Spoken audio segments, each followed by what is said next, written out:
It's Monday, it's 12:15 and we're live in Westminster. Be in no doubt, we are going to get Britain building again. We are going to get Britain's economy growing again. The new Chancellor says homes will be built on the green belt as she launches a dash for economic growth. New MPs arrive in Westminster as the new Parliament prepares to get underway. It's very much first day at school vibes, very much not knowing where you are, where your locker is, which room you need to be in. We failed to deliver on the promises that we made to the British public. Migration was at the heart of it. Is this why the Tories lost the election? France's shock election. Left-wing supporters celebrate, but no party wins outright. So what next? And what did the new Prime Minister mean when he said this? End the era of noisy performance. Tread more lightly on your lives. Joining us today, Labour MP Meg Hillier, Conservative MP Andrew Bowie, Deputy Political Editor of The Guardian Jess Elgott and the Political Editor of The Spectator Katie Balls. This is Politics Live.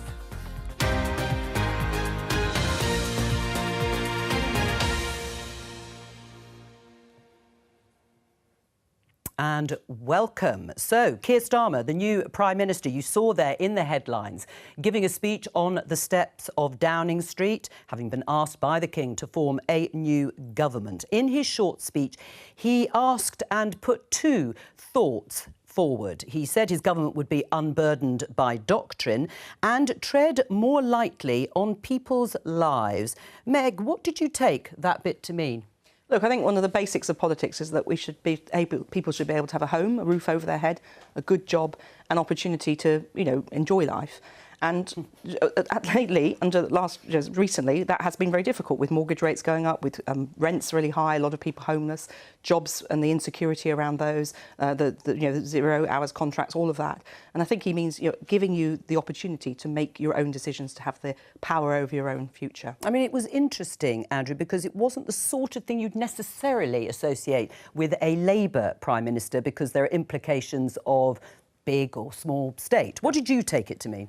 Look, firstly, you've got to congratulate Sir Keir and the Labour Party for an incredible victory on Thursday. Wish him all the best and hope that he delivers for this country, because, of course, we all need this government to deliver for the British people. I don't really know what he meant. I think you would have to ask Keir, but what did you really take it to mean when you heard heard it? I hope it means that he does want, smaller government, a government that will tread more lightly on the lives of the British people than maybe has been the case post-COVID. There has been a huge rise in the size of government and in what government has been delivering since the year of COVID. In fact, one of our policies through the election was to reduce the size of the civil service back to pre-COVID levels, to reduce the size of government and the impact of. Well, we didn't win the election, so sadly we're not in the position to deliver that. But hopefully, maybe Keir is aiming to do that as well. What did you take those words to mean? Tread more lightly on people's lives. I'm pretty sure that I know what it means. Is that it doesn't actually mean anything about the size of the state, but what it means is we want less chaotic government to intrude on your lives. So we want to hear less about Partygate, things like that. We want to hear less about scandals about betting. What we want is politics to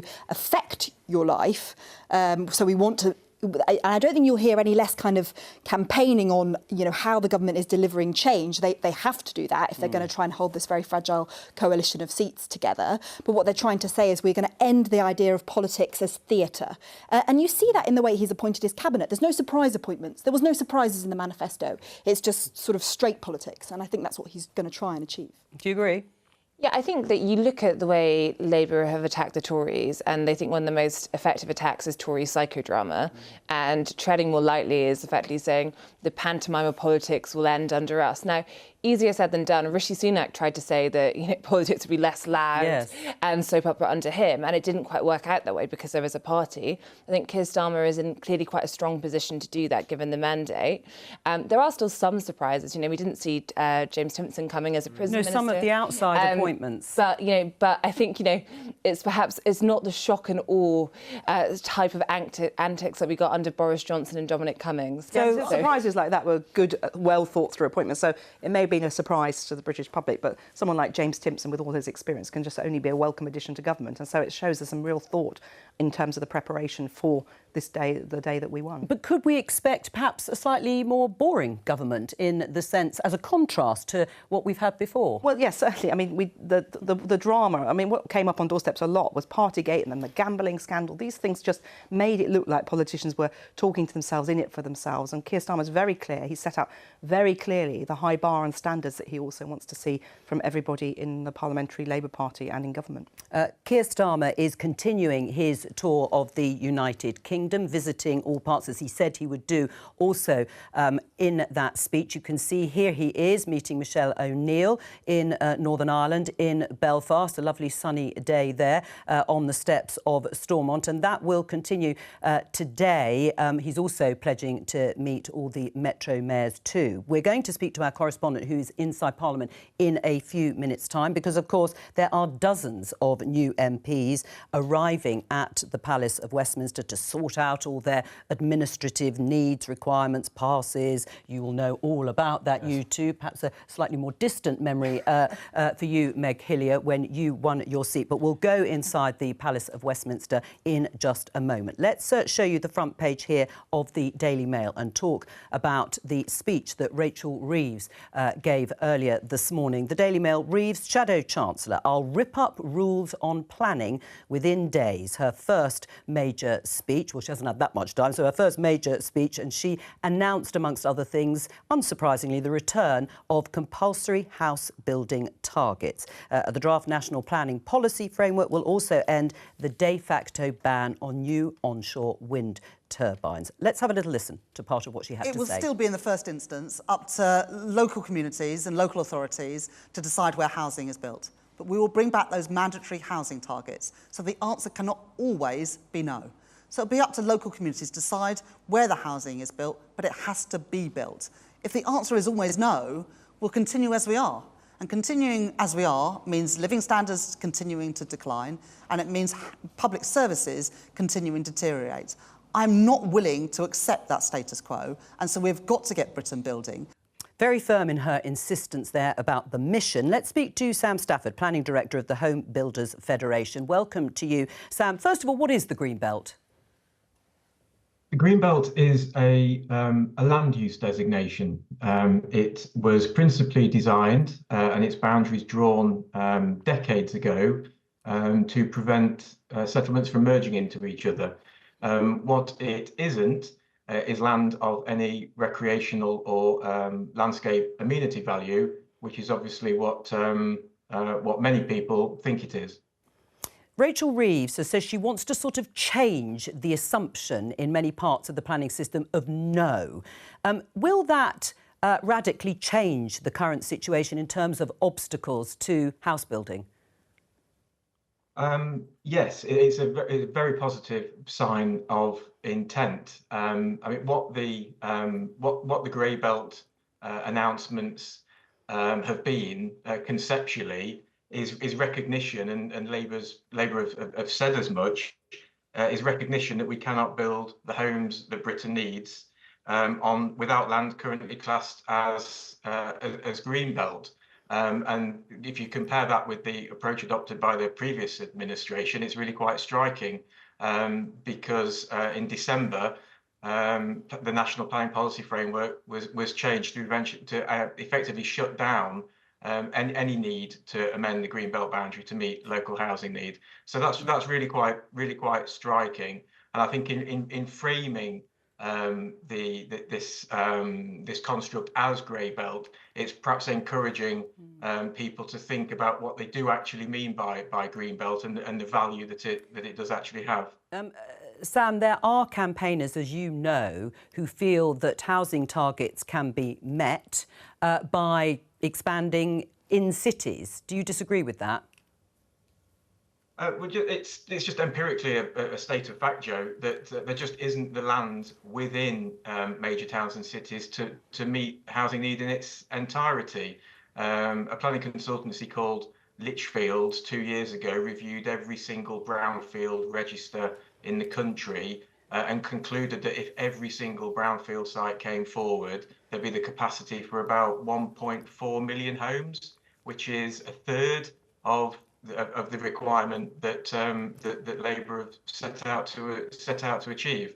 So, as I say, they've started the conversation about the role and the future of the Greenbelt, which I think it will be welcomed not just by the development community, the house building community, but also the planning sector, who are really desperate for sensible conversations about the future of it. Sam, stay with us while we open the discussion. Listening to that, Andrew Bowie, do you recognise that previous Conservative governments got it wrong? No, not at all. Very proud that we delivered 2.5 million new houses over the course of the Conservative government. It's really the assumption of not building on any green belt. Yeah, look, and as I said, when I congratulated Sir Keir on his victory, I wish Rachel Reeves well as being Chancellor, and we do need to build more houses in the country. All parties had that in their manifesto, had different ways of delivering that, but I think the Labour Party have got to be very careful that they don't ignore the wishes or the views of the communities in which they want to build these houses. So it'll be very interesting to see how Labour square what Rachel said there in terms of respecting the views of communities, in terms of where these houses will be built, but also that these houses will be built with mandatory targets. I don't know how you can square the two. Well, also with the presumption now for new onshore wind farms. I think that is also something that the Labour Party have got to be very careful that they don't alienate communities who do feel very strongly about this infrastructure. Well, look, let me give two examples. One from my own constituency where people said, I wasn't sure about this planning application, but if it's social housing for residents, my neighbours and their children, then I'd be for it. And in another part of the country, I was in Wellingborough, where they want to see new housing, but as long as infrastructure is put in place first. So I think it's not completely the same contradiction, but it is actually saying there's a plan beyond just the housing, that it's actually building communities, hence the new towns, which will only work obviously in some parts of the country. We won't have a new town in my constituency, but it's looking at it in the round. And I think that we have seen things gummed up in planning that is ridiculously slow and causing real problems. And let's be clear, on your housing record, a lot of that was executive housing in the wrong places. And that's where, again, local people know what they need for their area. And we need to give them some on one point, I definitely agree. Where we are building these new houses, there has to be the infrastructure and the services alongside that, because for too often, large housing developments have been built and there has been such an impact and pressure on local services. So we have to, or you have to get this right as we move forward. But Meg, isn't the point you are going to alienate local communities? That was pretty well the rhetoric in the campaign, that you will bulldoze through local opposition. So you are going to alienate, rightly or wrongly. Talking about brownfield first, greyfield, which is the scrubby bits, if you like, of the green belt. We're not talking about building across the green and pleasant land of the UK, but also that in less, and then some parts of the country, Milton Keynes, another example, a new town itself, where they're not against housing being built. So it does depend, and there will be, but it is about that infrastructure first, about trying to bring people with you. But to get the target, if you keep waiting for planning to get gummed up, it'll get gummed up. And Rachel's been very clear and bold in what she said today, which has been long in the planning, in preparation for government, that we need to get those homes built. Look, just at my surgery this morning on the way here, a woman came to see me, 4 children in a 2-bedroom flat. Her elderly father's come to live with her. Where is she going to live? What chance has she got? Unless we get their homes built, children's lives and people's health are going to be impacted by that level of overcrowding. Now, that's particularly an inner-city London problem, but there are similar challenges where children are living back home with their parents in other parts of the country. So we need to ungum this. We need to think about those generations coming through and those generations suffering now. Just before I bring in Jess and Katie, what proportion of green belt will you need to build on to meet your housing target? Whether it's the grey belt of the green belt, I take that. But what's the proportion going to be? I don't know the answer to that, but I mean, you've heard. I haven't seen all of the detail of Rachel's speech, which was being. Let me ask Sam. Do you have an idea to tell our viewers what percentage do we think we are talking about? If Labour want to build 1.5 million homes over 5 years, over the course of the Parliament, how much green belt will need to be built on? I think I'm right in saying that a million homes could be built in the metropolitan London green belt using a single figure percentage of it. OK. No, that's interesting just to know. The problems will be political in the end. The mission is there. We didn't hear that much detail about how this is going to be achieved, but what about the potential political obstacles, Jess? Yeah, so obviously this is one of the more controversial things, especially for Labour MPs who are in parts of the country where we've not usually seen Labour MPs before, whether that's Oxfordshire, whether that's Surrey, whether that's Suffolk. And so therefore, you know, this is something that's controversial and frankly needs to be got out of the way early. I think that's one of the reasons why Rachel Reeves has made this speech so soon. And it won't just be housing, of course. The idea is for there'll be new wind turbines, potentially that will mean new things like solar farms, pylons. Those things are big issues in constituencies, including Andrews. So all of these things are things that can be unpopular locally, but are needed for growth. Will they manage to do, Labour, what the Tories failed to do, it seems, over the last 14 years in terms of overcoming opposition? Well, I think you look at the size of the majority, and I think you look at the way they've pitched, you know, this in advance, and I think there is reason for hope. But you do remember, you know, Boris Johnson promised the biggest, most radical shake-up of planning reform, and then despite winning a majority around 80, had to crawl back from that because of opposition from his party. I think that the Parliamentary Labour Party is less opposed than many in the Tory party when it comes to this, but it's still a matter of geography, as Jess points out, and you know, this is about local concerns, so it's not all ideology of whether you sit left or right. And I think that when you think about the quite, you know, fragile, you know, obviously it's a huge majority, but yes, it's a fragile coalition that Keir Starmer is, you know, leading over, just in terms of the different, you know, some seats, the second largest party is now Reform. In other seats, the second largest party, you know, you're looking at coming in from the left. And I think that is going to make it a bit complicated. But you do it now because Keir Starmer's never really going to be more powerful than right now. And this is the time where all his MPs are very grateful to him and he can push through tricky decisions. Right, yes, go on, Jess. And even the Greens have historically opposed things like this, often proposed things like solar farms. And that's why they were so successful in last year's council elections in places like Suffolk, taking so many seats off the Conservatives because of the proposed onshore energy infrastructure. So I think Keir will have to tread very carefully with these new Labour MPs in places like Suffolk and Oxfordshire, where so many of these developments are planned, where there is huge, and remains, despite the election result, huge local opposition to many of these plans. But also people do see, I mean, I was speaking to grandparents and parents who worried about where their children would live and whether they could ever afford a home, and they were talking about their situation when they were young.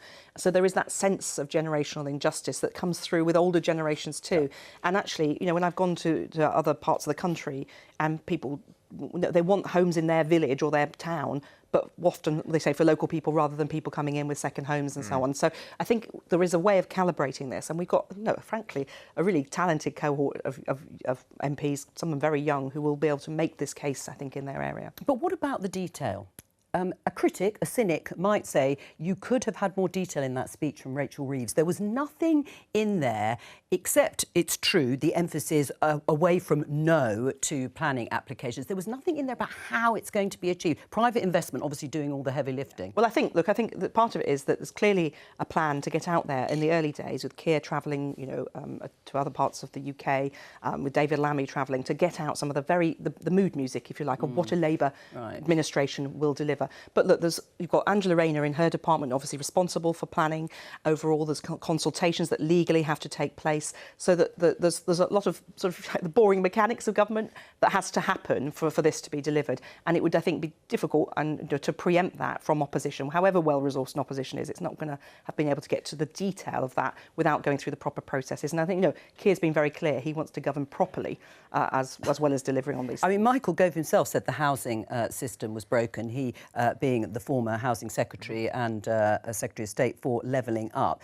So, I mean, the Conservatives broke it, didn't they? No, I don't think, not at all. But the fact is that we were dealing with the situation post-COVID, the economic situation being what it was, the pressures on government being what they were, and the mood in the country being what it was, that we weren't able to deliver everything that we wanted to when we won that majority back in 2019. But as I said, we are very proud of the 2.5 million new houses that we built over the period that we were in office, and, new houses need to be built. So I hope that this plan works. I just think, yes, light on detail and huge concerns about communities. You were falling way short of your targets before the pandemic hit. So obviously the pandemic rocked things, but that we were falling well short of that. And actually you were building the housing in the wrong places, the wrong type of housing. Executive housing for people wasn't what was needed in many areas. Now, obviously some people want that, but there was too much of that and not enough of the more affordable end for first-time buyers. Thank you very much to you, Sam Stafford, for joining us for this discussion. And, of course, we'll will be scrutinising all the detail in the coming months. Let's go into the Palace of Westminster, into Westminster Hall, I believe,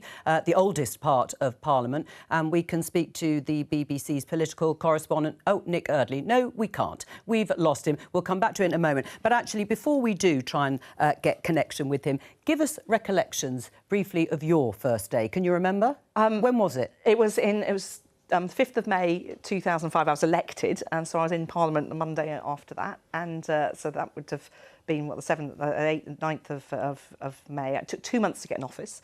It's a lot better since, which was actually quite quick. I look at back some cases, and of course no staff at all. So you're running around trying to find someone who'd even just open the post. In those days, it was sacks of mail.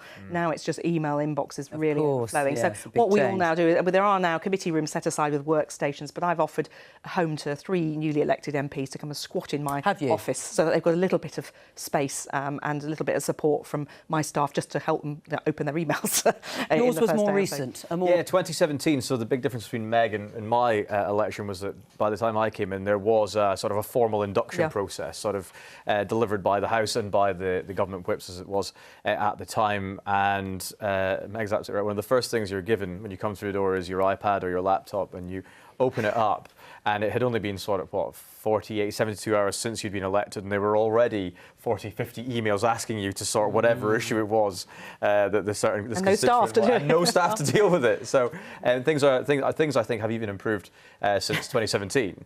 And there's a lot more guidance for new MPs as to how to go about employing staff and what you do when you get through the door and setting up an office. But it is quite daunting. Yeah, but it's a great feeling to walk through the doors of Westminster for the first time. And it never gets old. Yeah. Though finding a way round isn't possible. I remember Harriet Harman saying, "Let me take you all to the tea room," and so about 20 of us were following her because we had no idea where the tea room was. So. And then when she leaves you have no idea how to get back to where you were before. But it's like you had to sprinkle crumbs. Yeah, absolutely right. Fond memories, clearly. Let's try Nick Eardley, who is in Westminster Hall. I understand the line is a little fragile, but let's see if we can speak to him. Nick, can you hear me inside Westminster Hall? It's only round the corner as well. But we said, no, maybe we can't. Have you learnt the new names, or rather the names of all the new MPs yet? I wouldn't be able to list every single... And I won't ask you to do that. Come on, but no, it's a huge number. I think if you look, in terms of a changed Parliament, I think this, the biggest shift really we've seen, in modern history. And it means, if you look at the number of Tory MPs who've been ousted in the hundreds, you look at the number of new Labour... largest number, and then the number of new Labour MPs coming in, I think it's going to, be a big task to kind of get to grips with it. And it does feel like an end of an era when lots of the figures that we were most used to kind of, being in these debates, Jacob Rees-Mogg, others, Liz Truss, all gone. I think it's going to feel, very different in a few ways, and potentially also a bit more youthful. I think if you look at some of the demographics of those coming in. Certainly for me, it always looks youthful, even with you two.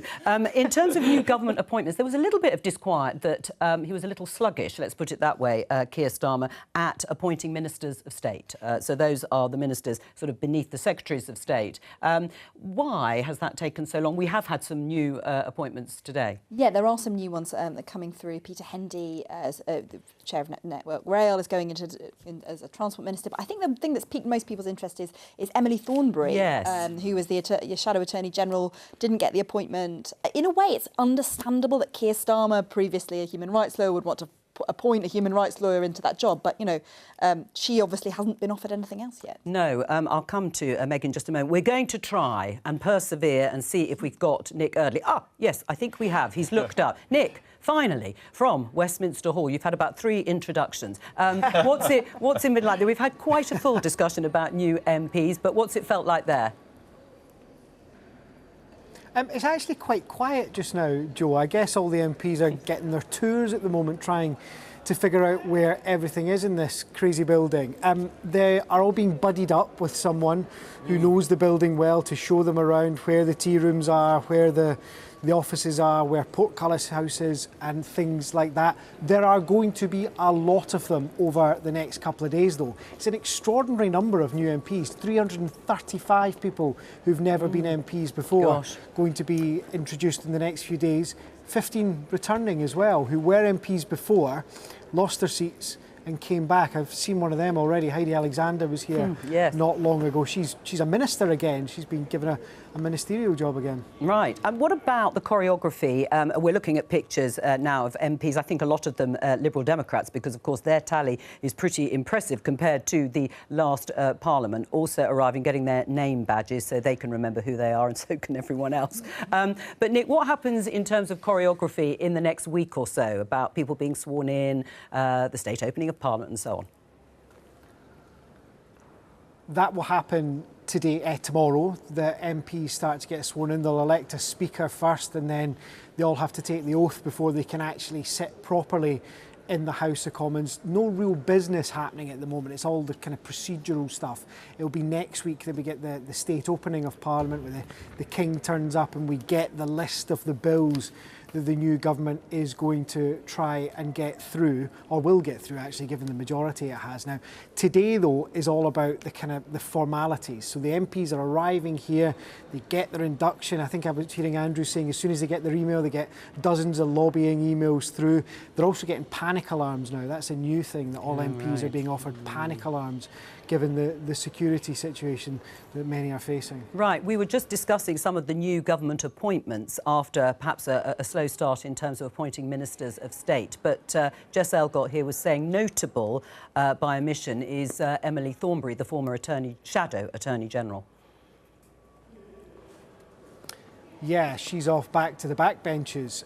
Not completely clear if she was offered a junior ministerial job, but she wasn't given a cabinet role. I mean, politics can be pretty brutal, right? She's been in the shadow cabinet for some time, out on the airwaves. On this programme, it felt fairly regularly defending Keir Starmer, making his case at Prime Minister's questions. But she is out. I get the impression she's none too happy about it. She's talked about her personal sense of disappointment. But it's worth remembering, Jo, that's the power Keir Starmer has now. That thumping majority he's got means he can pretty much, within reason, do whatever he wants. And I think we are starting to see him flex his muscles a bit when it comes to not appointing her, bringing someone new in. Also, telling some MPs, actually, I'm going to bring folk from the wider world out, like Patrick Vallance, to do ministerial jobs rather than give them all to MPs. Nick Eardley there in Westminster Hall, thank you very much, finally making connection. Well, your thoughts and reflections. Were you surprised that Emily Thornberry wasn't included in the list of cabinet appointments? Well, Keir had said the team that's with me is the team that will take us into government, and he's pretty much stuck to that. So,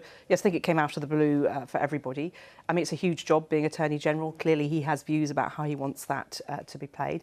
And I would hope that Emily has a role. I mean, frankly, even if she's on the backbenches, she's a very powerful politician, very capable. She's a neighbour of mine, of course. I've just passed one of my wards overturning the boundary changes, so we've been working a lot together on that.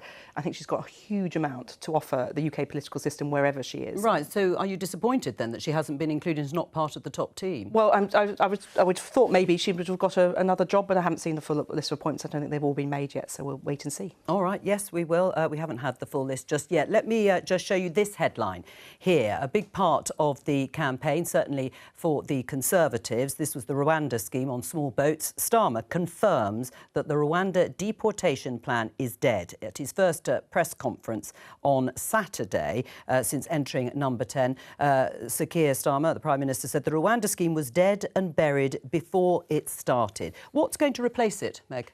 Well, you were hearing some announcements from Yvette Cooper about a new border regimes that will really focus on tackling the criminal gangs at the end. And what was interesting is on doorsteps, this arose a lot, but in a way, the Conservatives created an own goal. When Rishi Sunak came out and said, I've got my 5 priorities, stop the boats, sounds like it's a simple slogan. Very difficult to do. And of course, he didn't do it, and nor did anyone go to Rwanda. Whatever you think of Rwanda, it failed on its own terms. And I've looked at that in a lot of detail in the past. So I think we were very clear, Rwanda's gone, but we need to be working very closely internationally and having a much better cooperative relationship with European partners to try and crack these gangs. Andrew? Well, I don't disagree that we need to cooperate with European partners. We're already cooperating very much so with the French, for example. I do worry that the Rwanda scheme has been put to bed with nothing to replace it. I think that this is a win for the people smugglers. There is now no deterrent to coming across the channel illegally. The announcement that we heard over the weekend from Yvette Cooper seems to be a re-announcement of something that already existed. And until Labour actually come up with some plan to deter people getting on those boats and deter people from making money out of this vicious trade in human life, I do worry that we're going to see increased numbers of people coming over the channel. Look, nobody gets into politics to implement something like the Rwanda scheme.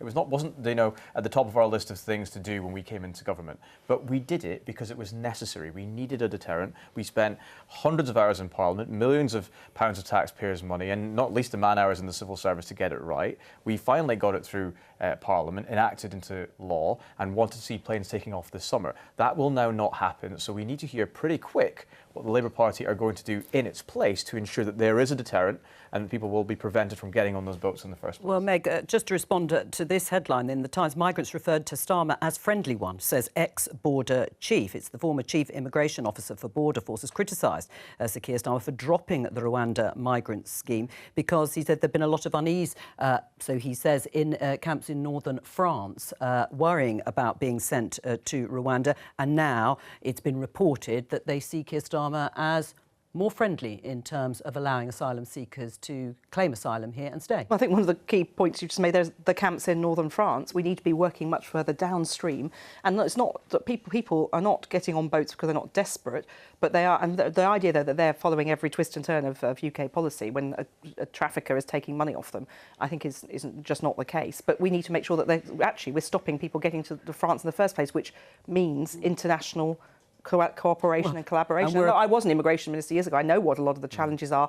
We were then having to stop people flushing their documents down the toilet before they got off an aeroplane and all those sorts of things. The lorries, so there's always a challenge, and it's not going to be easy. But Yvette Cooper is a highly capable politician, going to be a brilliant Home Secretary, and I'm sure she'll... Will Labour stop the boats? Well, I guess the point is the time. I mean, they're not using the phrase "stop the boats." No. I think Labour at this point have learnt some of Rishi Sunak's mistakes, Yes. and reducing or stopping them climb at the rate expected would probably be something in the trying to reduce expectation management effort. I think that the big question is, when it comes to voters, at what point is this seen as Labour's problem? Obviously, right now it is Labour's problem because they are in government. But I think, we are expecting Keir Starmer to have a bit of a honeymoon. We're seeing that at the moment, I think, in the press coverage. And I think that because Rwanda had so many problems, in the sense it never really got off the ground, you can have Labour politicians trying to blame this on Tory inheritance for a bit. But if, as we expect, we have really high numbers crossing the Channel over the summer, which was one of the reasons I think Rishi Sunak went for this summer election, I think it's not going to be too long, particularly if you do get these stories saying, oh, Starmer, the friendly one, that voters start to look at Keir Starmer, especially when you look at that vote share. And yes, Keir Starmer won a really large majority. We should not criticise that in terms of... But it was on a lower vote share than expected. And you have Reform in second place and loads of Labour seats, and they will be seizing on anything like that. There's another place where there is, it seems to me, quite a big hole in Labour's policy, which is that under the Illegal Migration Act, if you come here crossing across the Channel, you actually can't claim asylum at the moment. Because you're deemed illegal. Because you're deemed to be here illegally. So Labour has to answer at some point what it's going to do about that, because the answer is always given on the campaign trail, where we're going to do these returns agreements. But it's been acknowledged they can't do returns agreements with Iraq or Afghanistan. So at some point that is going to have to be overturned, and those people are going to have to be able to claim asylum here. Well, what is the answer to that question, Meg? Because we don't have returns agreements with Iran, Eritrea, Syria, Iran, Sudan, and something like half of the makeup of those people crossing over in small boats come from those countries. What will you do with them? Well, that's something, Yvette Cooper will be laying out in the coming days, because I think... So you haven't worked it out yet? Well, not me personally. Labour hasn't worked out... I'm sure there's been thinking on this, but I've not been privy to every detail of all of the work that Yvette's been doing in preparation for... But they won't be able to be sent back, will they? No, well, there is this awful situation of people who are left in limbo. We had a big committee hearing when I chaired a committee in Parliament on it with the Home Affairs Select Committee joining us, and that is a big challenge, and it actually shows the chaos of what is being left behind about legislation that just doesn't practically work. When you legislate, it's been legislation for political headlines, but actually when you legislate, it's got to be, and this goes back to what Keir Starmer was saying about treading lightly, that actually delivers things. And so Yvette's got a huge challenge. She's inheriting the Home Office in a really big, difficult situation. I think thank goodness it's Yvette Cooper, one of the giants of the Labour Party and British politics, who's in charge, frankly. Right. I mean, do you agree with Robert Jenrick, your colleague, former immigration minister, when he said the biggest, most damaging failure was clearly immigration? Is he right? I think it's far too early to point fingers at any particular area that delivered the result that it did last Thursday. I think we now, as a party, as a Conservative Party, need to take a step back and take a long, hard look at the multiple areas where people judged that we had not delivered for them. To say it was simply because of immigration, I think would be wrong at this stage. I think there are multiple other areas why people did not feel that they could vote for the Conservative Party last Thursday. That's now the job of the people that were returned to look at that and to understand where we went wrong and how we move forward and become an effective opposition. But Robert Jenrick was also talking about legal migration and the numbers that clearly you never delivered on in the 14 years of Conservative government when it topped over 700,000 of net migration. Is he right that that was one of the biggest and most damaging failures? Well, obviously, people felt that legal migration to this country was far too high, and we had promised in election after election and manifesto after manifesto to get migration numbers down to the tens of thousands in one instance, and that wasn't delivered upon. So, yes, it probably was an area where we didn't deliver, and that's one of the reasons, I'm sure, why the British people expressed their view on us last week. But it certainly wasn't the only reason that we got the result we did last week. So to say it was simply the reason, I think, is a bit too simple. OK, so you disagree with Robert Jenrick. Yeah. Presumably he wouldn't be your next leader of choice then? I mean,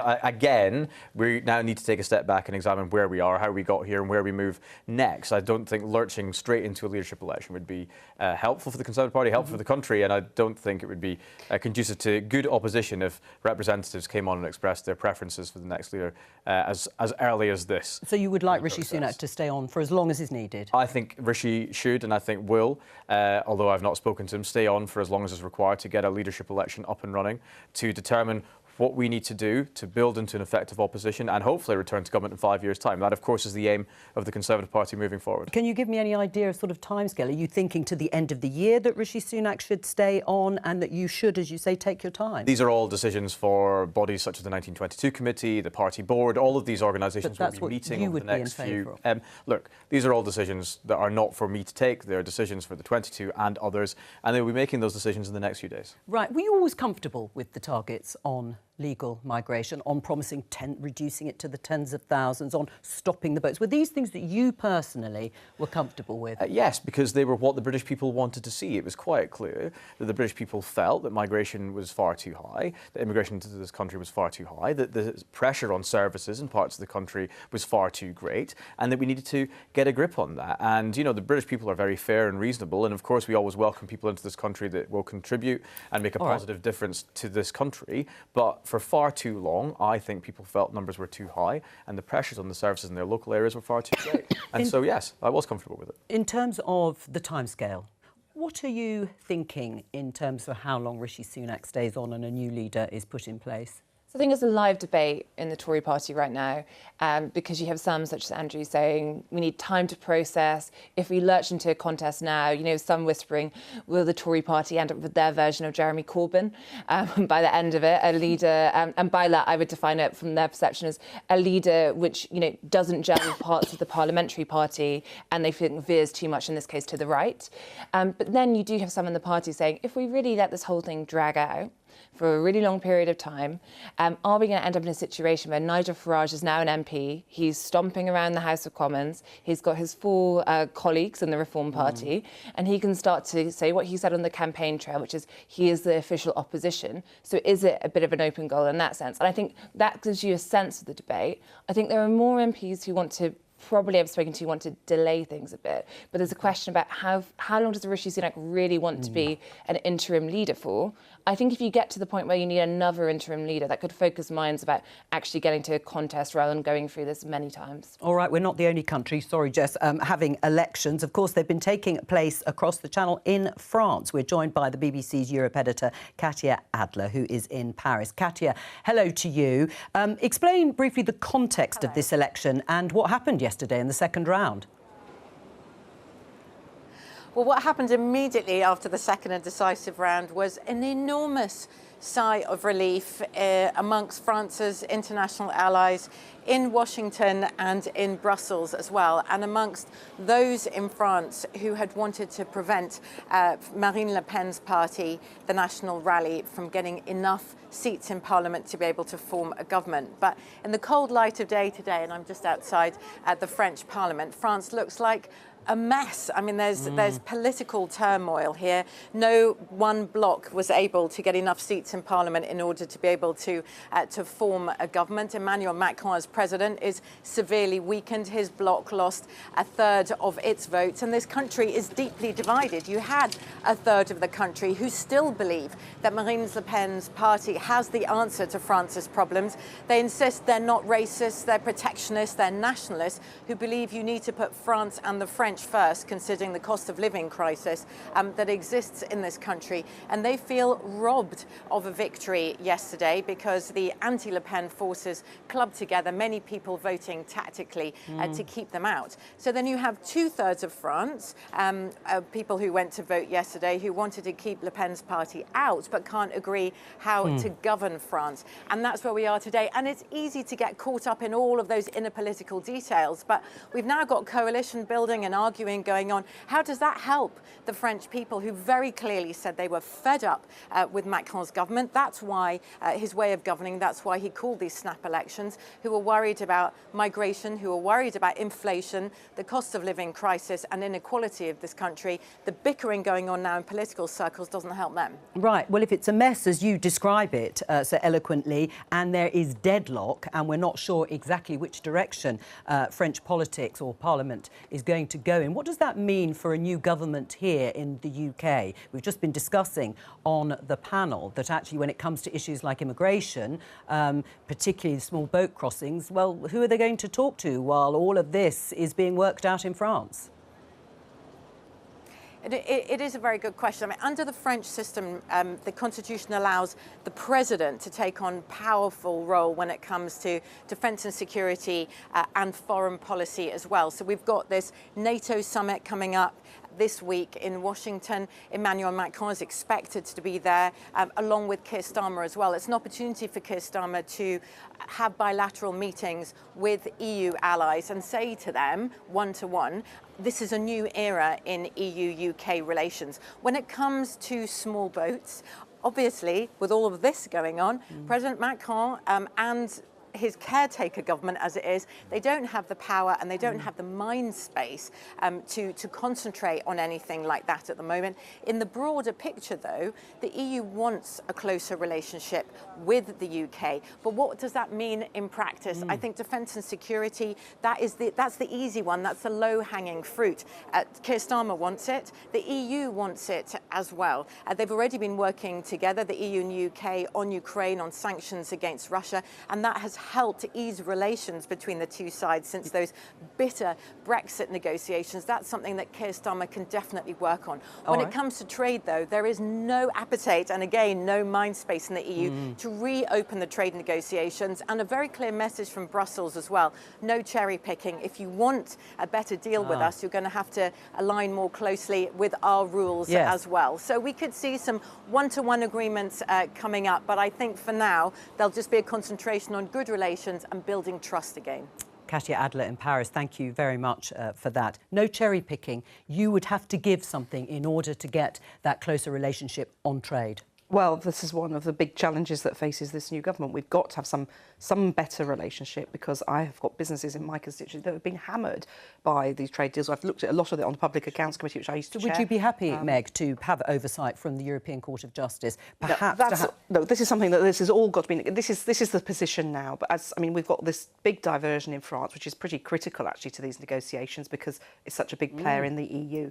So it's going to be a big challenge for our foreign affairs team under David Lammy, of course, going in there to discuss things. I haven't quite picked up yet who our Europe minister is, or who's covering Europe. So whoever that is will have a big job on their hands. As well as, of course, Keir Starmer leading very much on the front himself. A potential problem down the line in terms of perhaps not getting what they want? Yeah, I think a potential problem. I think returns agreements are always going to be tricky. This show's even trickier. I suppose the one upside is if the markets don't react well to what seems a French political mess, I think Rachel Reeves will try and use it as a way to attract investment, but on board it's tricky.